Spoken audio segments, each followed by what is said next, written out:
What's up guys, I'm Nurse, and today I'll be showing you how I grip a fingerboard using a Slushcult Grom series fingerboard.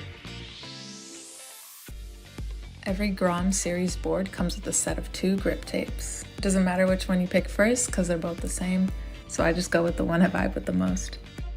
So you'll take that grip tape, peel the backing about halfway down, and fold the backing over itself to help with the application. And you take one end of the board and stick the grip tape on as evenly and straight as possible, and this is going to determine the outcome of your grip job. Now as you peel the backing, you can use your thumb to guide it up and help squeeze out any air bubbles. Once the piece of tape is on there, you can go ahead and work your way up and down the board, squeezing out any remaining air bubbles. Next, you'll need to find a file. You can usually find one in a toolbox or a bathroom drawer. I prefer the metal files like this. Now use your file and start scraping downwards at about a 45-degree angle using even pressure going all the way around the board. Once you've made it all the way around, you can start peeling the tape off. This part's really satisfying.